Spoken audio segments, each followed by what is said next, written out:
Hello again, and welcome to the second part of the Bible study that we started yesterday on the book of Esther.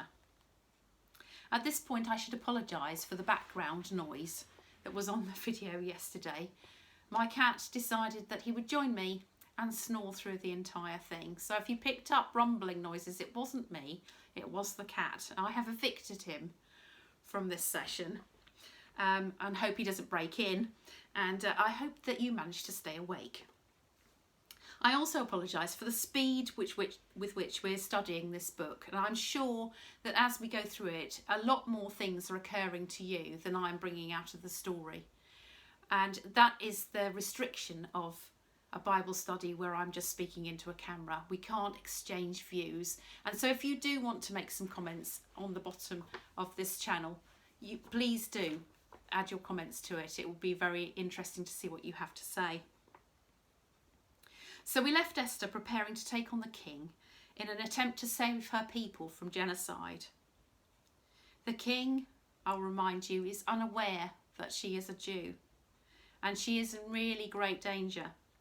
So we're going to rejoin the story at chapter 5, and I'll read verses 1 to 8. On the third day, Esther put on her royal robes and stood in the inner court of the king's palace opposite the king's hall. The king was sitting on his royal throne inside the palace opposite the entrance to the palace. As soon as the king saw Queen Esther standing in the court, she won his favour, and he held out to her the golden sceptre that was in his hand. Then Esther approached and touched the top of the sceptre. And the king said to her, "What is it, Queen Esther? What is your request? It shall be given you, even to half my kingdom." Then Esther said, "If it pleases the king, let the king and Haman come today to a banquet that I've prepared for the king." Then the king said, "Bring Haman quickly, so that we may do as Esther desires." So the king and Haman came to the banquet that Esther had prepared. While they were drinking wine, the king said to Esther, "What is your petition? It shall be granted you. And what is your request? Even to the half of my kingdom, it shall be fulfilled." Then Esther said, "This is my petition and request. If I have won the king's favour, and if it pleases the king to grant my petition and fulfil my request, let the king and Haman come tomorrow to the banquet that I will prepare for them, and then I will do as the king has said." Esther does not ask the king for the favour straight away. She bides her time and weighs up the situation. How do we feel about that at this stage? Do we think she's wise? Self-serving? Hesitant? This reminds me of the advice that you're given at first aid training. You might think that you need to act fast, to give help as soon as you can, but it's always important to check out the situation before you act. You must think, look out for possible threats to your own health, because you will do nobody any good if you become a victim as well. Whilst Haman and the king wait for Esther's second feast to happen, events unfold as they reflect differently on meeting her again. Haman is even more insulted by Mordecai's refusal to fear him, so plots to have him impaled. But the king, meanwhile, has an inexplicable urge to get out of bed and have the history of his reign read to him. He discovers that Mordecai has saved his life but has never been rewarded. And then, ironically, he asks Haman, who's only there to try and have Mordecai executed, how he should honour someone. So I'm jumping ahead a bit to chapter 6, verses 5 to 14. And so if you want to read the intervening bit, maybe pause the video and then join me when you've read it. So I'm going from Esther 6, 5 to 14. So the king's servants told him, "Haman is here, standing in the court." The king said, "Let him come in." So Haman came in, and the king said to him, "What should be done for the man whom the king wishes to honour?" Haman said to himself, "Who would the king wish to honour more than me?" So Haman said to the king, "For the man whom the king wishes to honour, let royal robes be brought, which the king has worn, and a horse that the king has ridden, with a royal crown on his head. its head, let the robes and the horse be handed over to one of the king's most noble officials. Let him robe the man whom the king wishes to honour, and let him conduct the man on horseback through the open square of the city, proclaiming before him, thus shall it be done for the man whom the king wishes to honour. Then the king said to Haman, quickly, take the robes and the horse as you said, and do so to the Jew Mordecai, who sits at the king's gate. Leave out nothing that you've mentioned. So Haman took the robes and the horse and robed Mordecai and led him riding through the open square of the city, proclaiming, thus shall it be done for the man whom the king wishes to honour. Then Mordecai returned to the king's gate, but Haman hurried to his house mourning with his head covered. Then when Haman told his wife Zeresh and all his friends everything that had happened to him, his advisers and his wife Zeresh said to him, if Mordecai, before whom your downfall has begun, is of the Jewish people, you will not prevail against him, but will surely fall before him. Whilst they were still talking with him, the king's eunuchs arrived and hurried Haman off to the banquet that Esther had prepared.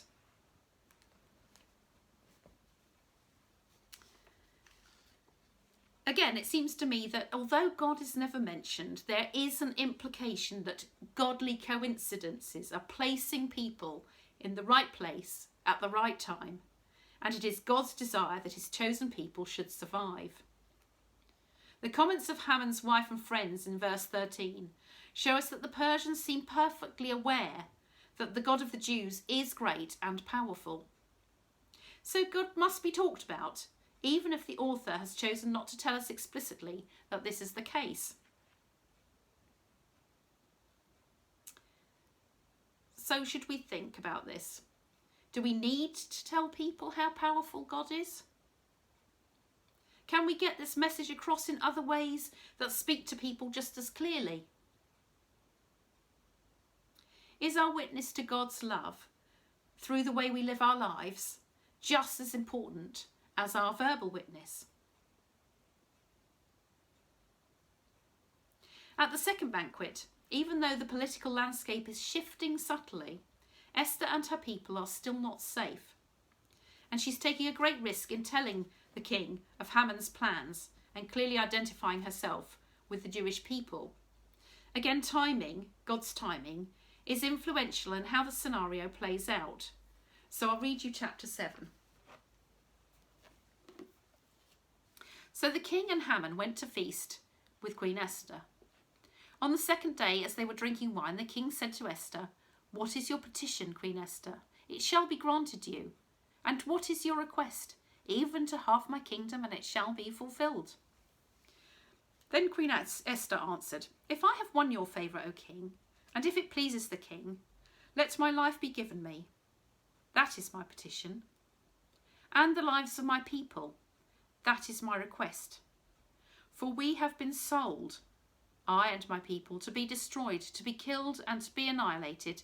If we had been sold merely as slaves, men and women, I would have held my peace. But no enemy can compensate for this damage to the king.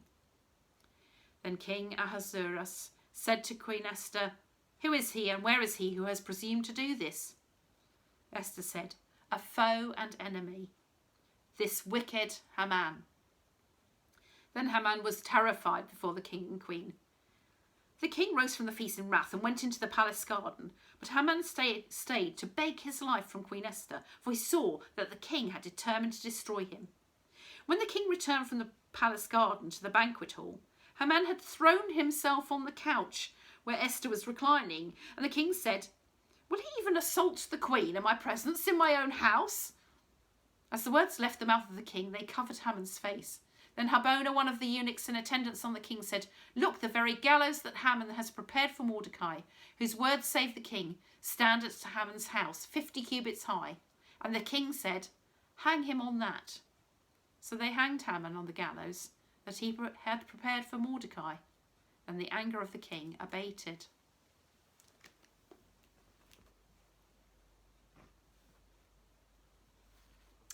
We get wrapped up in our own plans and are prone to question God's timing in our lives.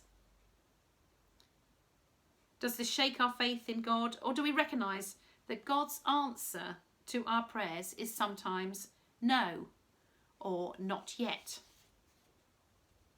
Even though Haman is no longer a threat, Esther still has not saved her people, so she has to go again and plead with the king to reverse the decree to have them annihilated. It was Persian law that rules sealed with the king's signet ring could not be revoked, so he might have seen such an act as humiliating. But things work out. Instead, his decree allows all Jews to fight back and defend themselves when the time comes. It appears that events have taken a turn that means that what once seemed impossible is now possible. So can we reflect on times in our lives when we've prayed fervently for what would seem like a miracle, and then over time found that what we'd hoped for has indeed come to pass? I'm going to jump a little way and read Esther 8, 9-17.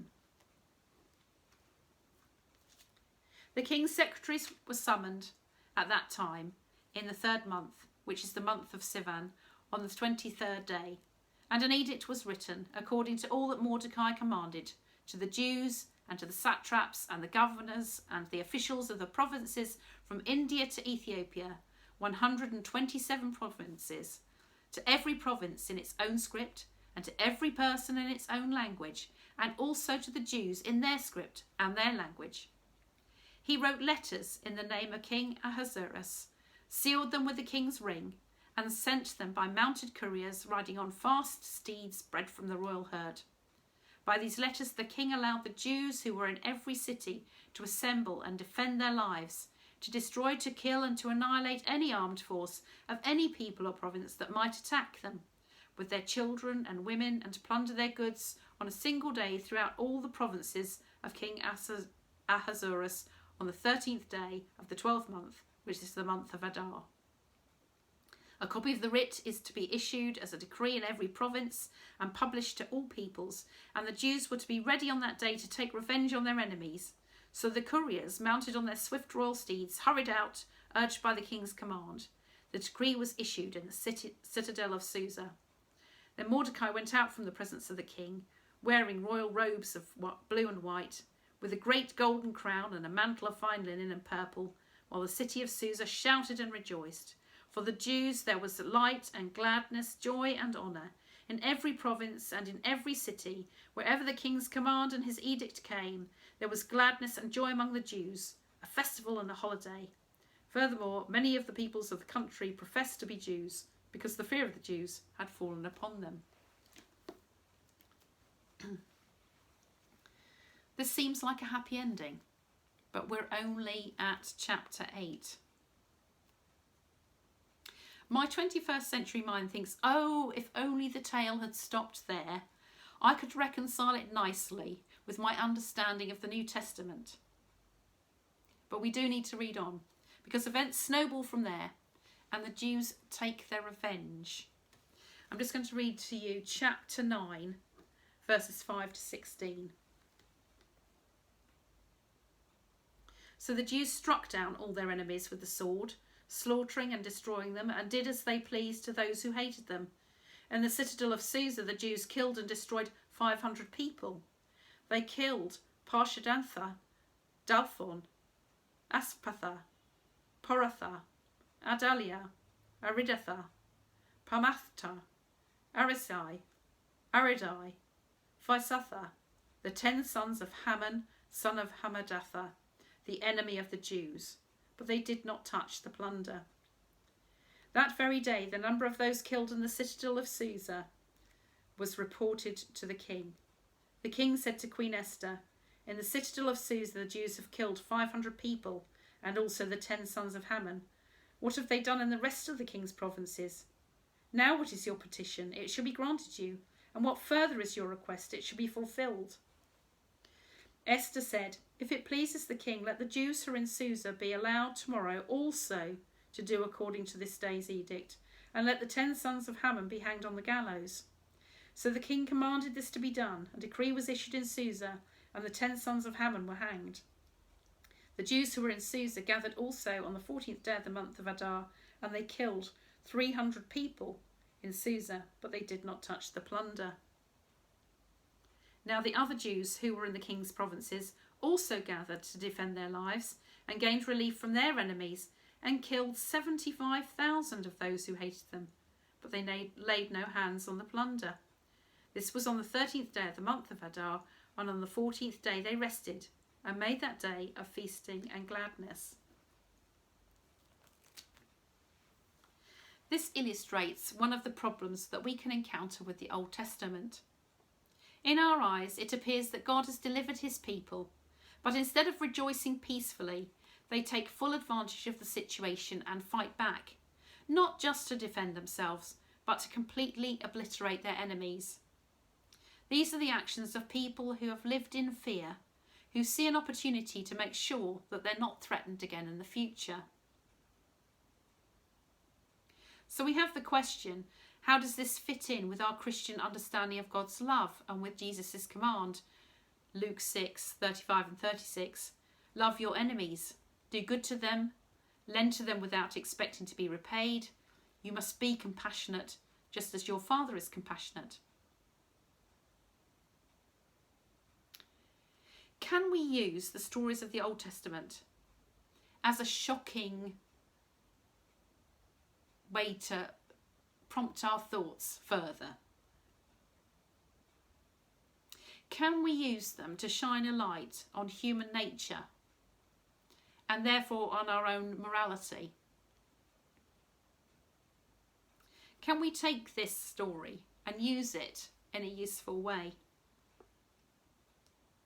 So my question is, do we judge people harshly for overreacting when they've prevailed in an argument, when actually our response should be one of compassion for all the upset they've experienced prior to that?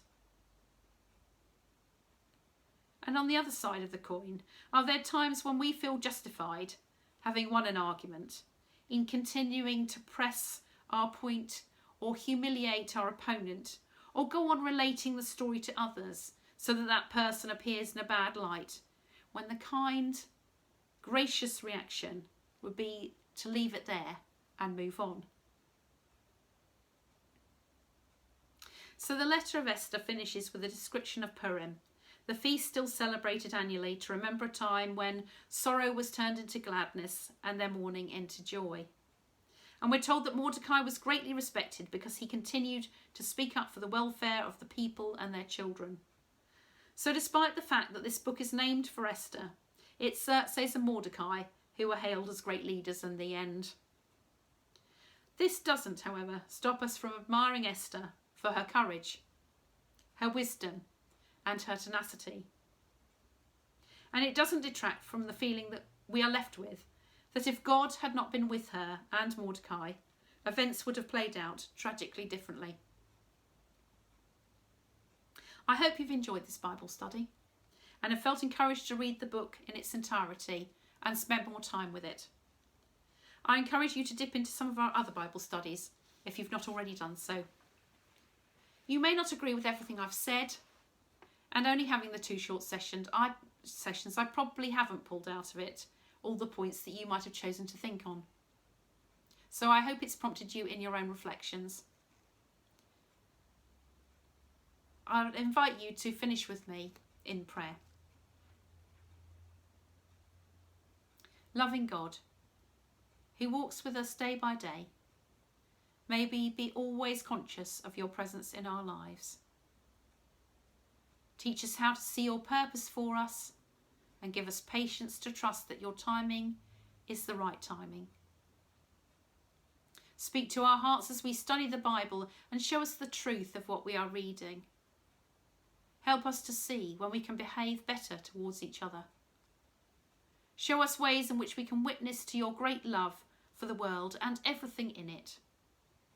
Forgive us when we press home an advantage over someone else, or judge someone when we think they've been overreacting. Send your Spirit to inspire us to be compassionate. Loving God, hear our prayer. Amen. Thank you very much for joining me with the Bible study. I hope you enjoy the rest of them this week.